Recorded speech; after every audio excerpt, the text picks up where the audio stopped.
Hey guys, my name is Lily. I am a graphic designer and I'm working with Glacier Peak Institute in Darrington to teach you guys a little bit about logo design, and we're going to kind of have a little competition and create a logo from scratch.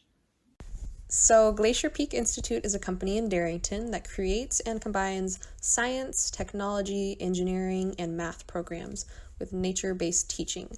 Their goal is to empower youth through action-based education. So Glacier Peak Institute is holding a competition to create a logo that better represents the company and the role they play in our community. We'll go into more detail later on in the lesson, but basically their goal for the new logo is to have it reflect themes of being outdoors, being involved in math, science, and engineering, and having sort of a wild feel to the logo. I'm really excited to be here. I know this time is really stressful for everybody, especially if you're, out of school, out of work. It's a crazy time right now, but I hope everybody's staying safe and healthy and staying inside. This will kind of help you guys stay busy, and we'll see what we can do to create a logo for an amazing local business. So I've been a graphic designer for about 5 years now. I'm completely self-taught, did not go to college for it, did not take any special courses for it. Again, I've been doing it for about 5 years, and I've just found that it's something I really enjoy. I got into it when I was in middle school, actually. I was in a computer class where they taught you a little bit about Photoshop. And while I was taking this class, I was introduced to a program called Sumo Paint, which is basically like the Facebook of the art world, or it was at that time. And I just kind of learned a lot about how to create art, how to sell art, and I got really involved with it.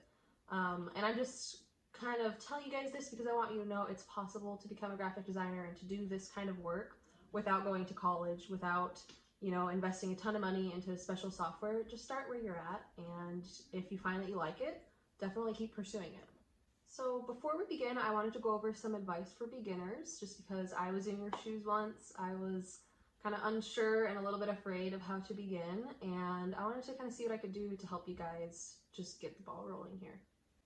So my first piece of advice is just simply to take things step by step. A lot of times when you're starting out, whether it be in graphic design or football or whatever it is that you're interested in, it can be really difficult to see somebody else who's, say, 10 years into their career or 6 years into their career and think, man, I'll never be that good. Why should I even start?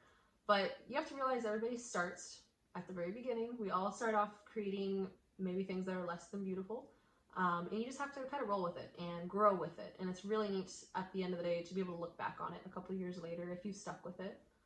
So my advice to start with is just to take things step by step and kind of learn what works for you, and don't compare yourself to others because everybody has like a ground one that they're starting from. My next piece of advice is to save literally everything. If you find at the end of this lesson that you really like logo design and you decide to stick with it, over the years, if that's something you find that you really enjoy, definitely save all of your work. When I was a beginner, I made a lot of work, and a couple years down the line, I saw that work and decided to delete it all because I was embarrassed. I thought it didn't look very good, and as a graphic designer, it was something I wasn't proud of.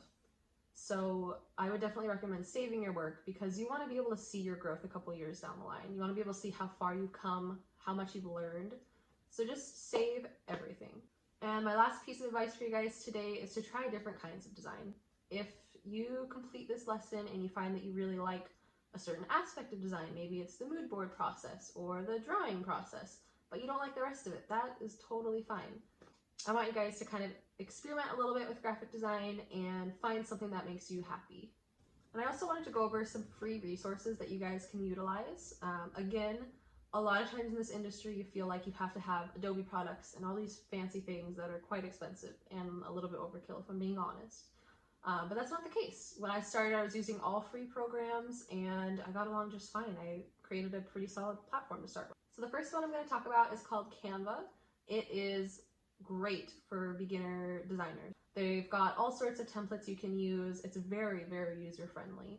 For instance, you can pair fonts together, so if you're not used to how fonts look together and you're not really sure what would look best, it kind of helps you with that. It kind of gives you a gentle push in the right direction. They've also got all sorts of templates you can use, from books to album covers. Pretty much anything you could want to design, Canva has got your back. The next free resource I want to talk to you guys about is called DaFont. It's kind of a weird name, but it's got all sorts of free fonts you can use for different projects, whatever you're working on. It's been very helpful in the past to not have to put money into fonts. You can just look and see what is royalty free and use that for your project. I also want to talk to you guys about Pinterest. I'm sure some of you are pretty familiar with it. I'm a Pinterest addict myself, but it's a great resource for motivation when you're designing. A lot of times you can get kind of stuck in the routine of things and you might lose some of your creativity process.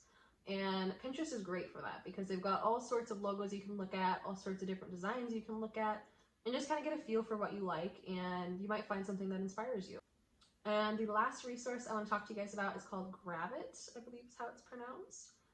It is an online vector-based program. It's very similar to Adobe Illustrator in the sense that you can create a logo design, you can create graphics that are scalable. So you can put it on a baseball hat, you can put it on a truck, on the side of a building.